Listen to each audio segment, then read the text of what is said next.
In all my 5,235 hours of playing EU4, this might be the craziest idea for a playthrough that I have ever had. No, scratch that. It definitely is.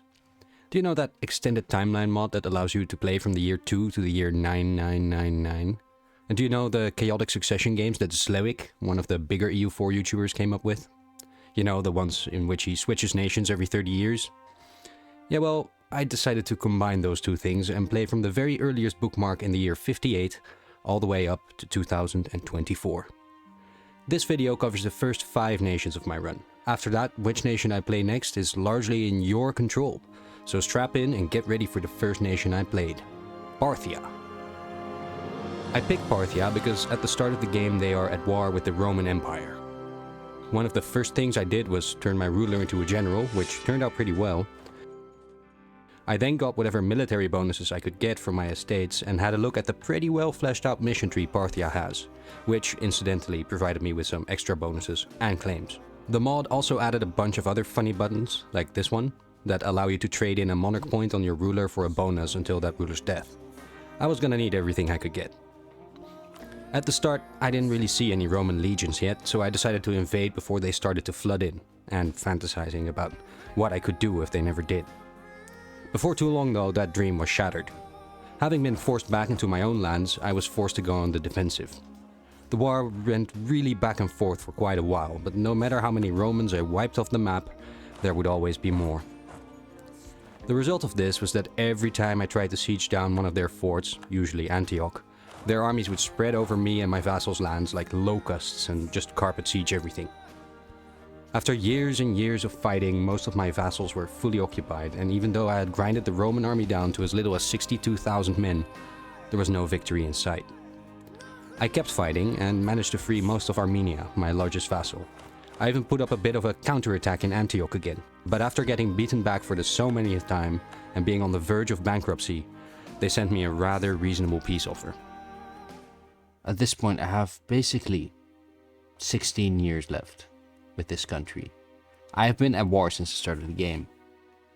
They are just asking me to give up this one country and pay them 31 ducats. Perhaps if I accept this, I could fix the country, sort of, in 16 years. So you know what? I think the war is over. I cannot fight them anymore. I am almost going bankrupt. I have 16. One more loan and it's over. I'm going to accept this peace deal. And so it was that I spent the next 2 years slowly fixing up the country. And now we're just sitting here paying off loans. And it's really all we can do. Like, the best thing I can do for this nation right now is to pay off all its loans and make it stable. Make all its vassals loyal. And make sure it doesn't get into any wars with Rome again. That last part didn't entirely work out, however, as in the year 83, Rome declared war upon Parthia for a second time. This time it went a lot smoother, however, and in the last 7 years of the Parthia run, I managed to occupy not only Antioch, but most of Anatolia as well. We're now in our final year against Rome. So before the end of the year, we're probably gonna have to make a peace. Because if we leave this to the AI, it's just not gonna end well, you know. Ooh.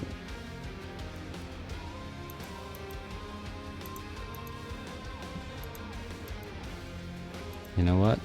That's not so bad. Take fucking 6,000 ducats of the Romans. And I will get basically almost all of it. And I'll get those 2 provinces. You know what? I'll take it. That's it. War end. And that's it. The 1st of January of the year 90. That was our first chaotic succession country. We spent most of our time at war with Rome, which I think was entertaining. If you agree with me and you were entertained by these 32 years of war with Rome, maybe consider leaving a like and subscribing before we move on to the next country. The next country, by the way, is the Germanic tribe of Gothia, all the way up here in the northeast of Germany, where the Teutonic Order starts in vanilla. My goal for this nation was to set up a relatively strong power in Germany without removing too many tags from the map. At this point in the game, I finally got the opportunity to level up my technology a bit. One major roadblock towards that was that Gothia starts without the first institution, writing.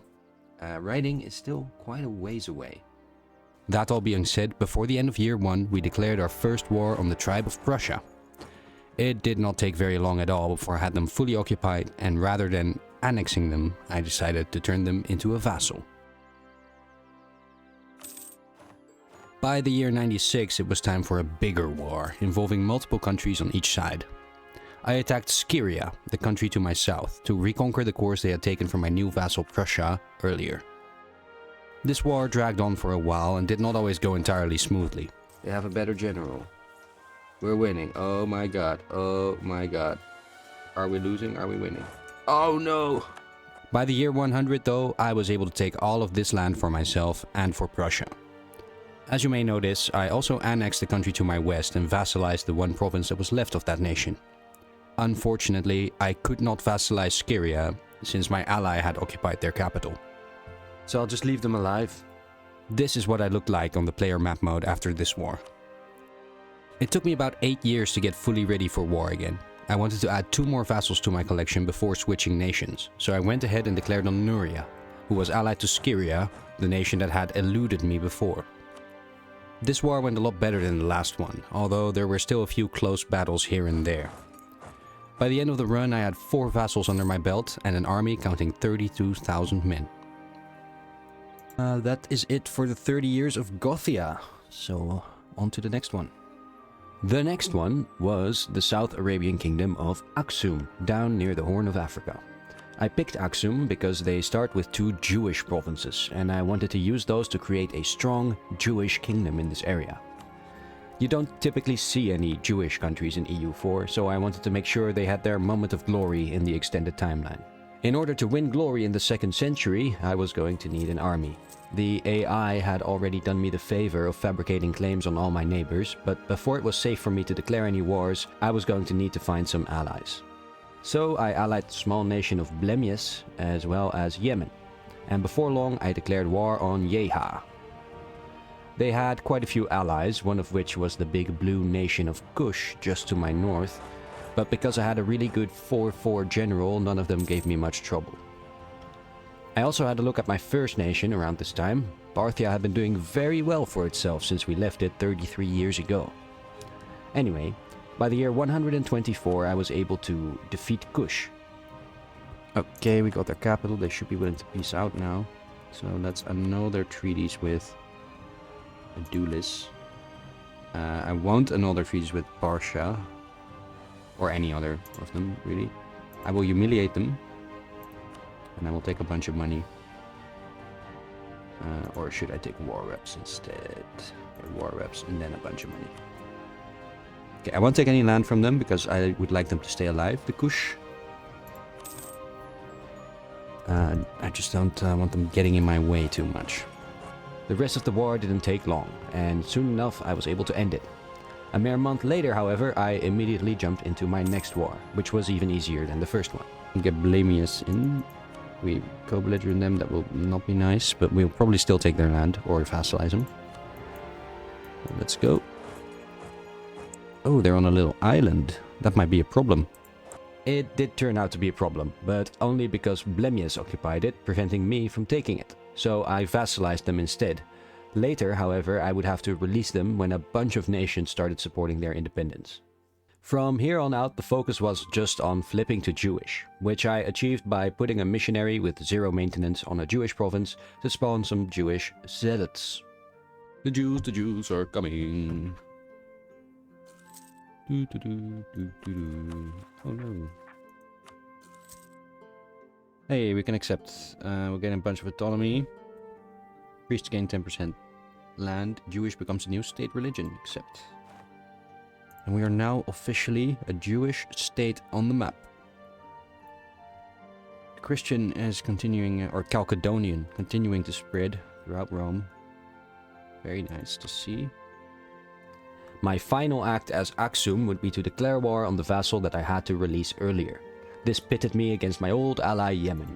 Unfortunately, before the war could conclude, my time with Axum came to an end. And that's it.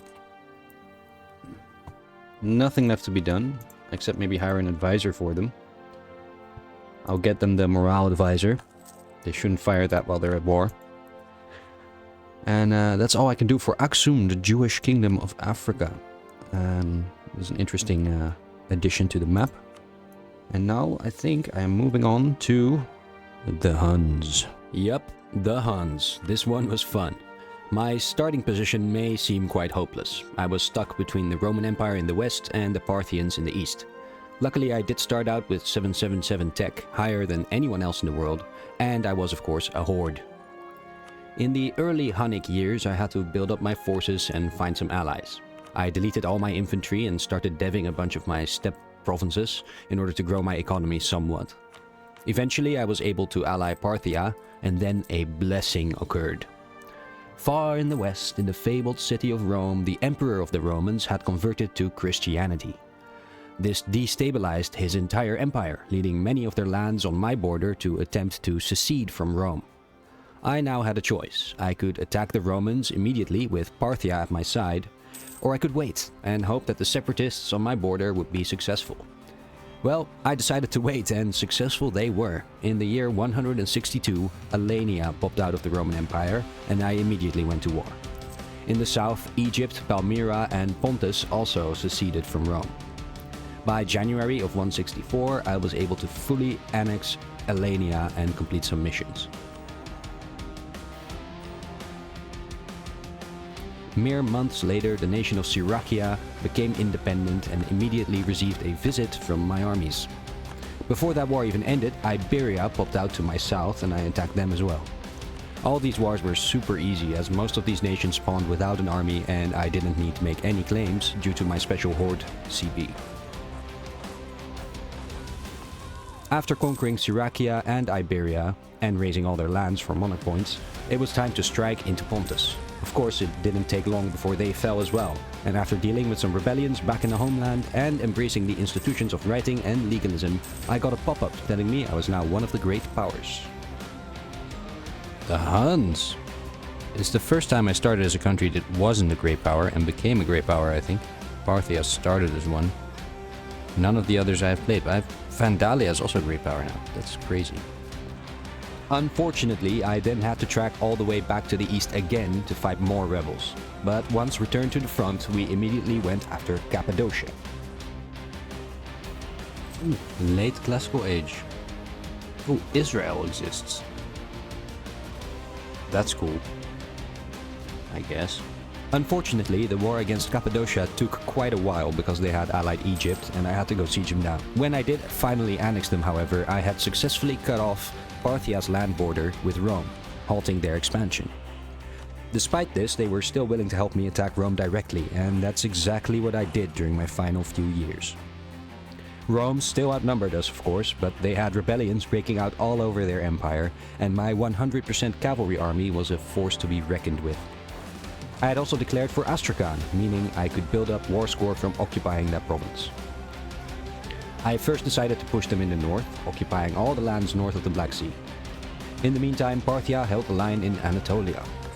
The Romans fought back hard, but by the year 180, the map still looked like this, and I had managed to get up to 36% war score and low war enthusiasm for the Romans. And with that, it is time to move on to the fifth and final country covered in this video.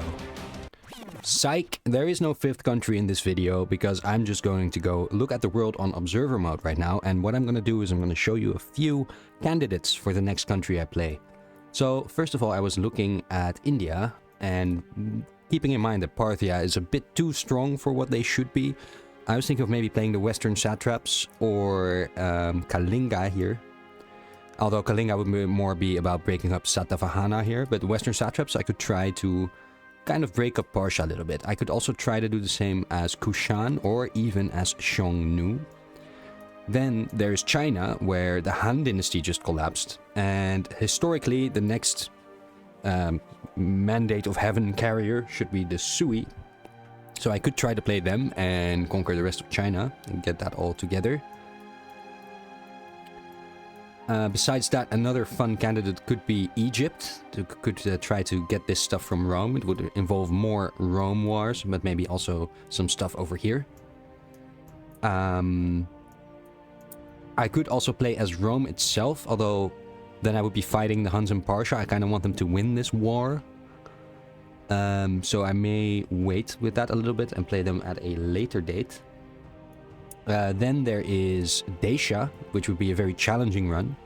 But Dacia has a lot of cores around here, and they could basically reform kind of a Hungarian kind of nation. That could be fun to do, and then I could also maybe control the Vandals a bit, because they seem to be getting a bit out of hand. I think they might conquer all of Germany if they keep going like this. Then let's have a look at the nations we played. So, well, we already know Parthia is doing super well and is extremely strong. Okay, that's good. Gothia also seems to have been able to control its vassals, annex most of them, and is now a very solid power in the northeast of Germany. What's a bit more tragic is what happened to Axum, because I went through a lot of effort to try and get them to be Jewish, but now they went Chalcedonian. Most of their nation is still Jewish though, besides the province of Afar. So maybe they'll switch back at some point, who knows. Anyway, there will definitely be Jewish provinces around in this area for quite a long time. And then finally the Huns, of course. I don't think I need to go over that again. They are winning their war handily. 23k. Rome only has 67k left, and Parthia has 63, so they'll definitely win this war. And they also have more separatists here in France, for example. I think most of North Africa has already broken free. I don't think there's more rebels here, at least no Roman ones. And yeah, with that, I would like to thank you all very much for watching this video. Do leave your thoughts on which country I should play next. Also, ones I didn't mention. If you see something interesting, feel free to ask me a question about it, whatever. Also, if you enjoyed the video, do please consider liking, subscribing, and doing all the YouTube stuff. That would really help me out. And with that, guys, I would like to wish you a very nice rest of your day. Peace out.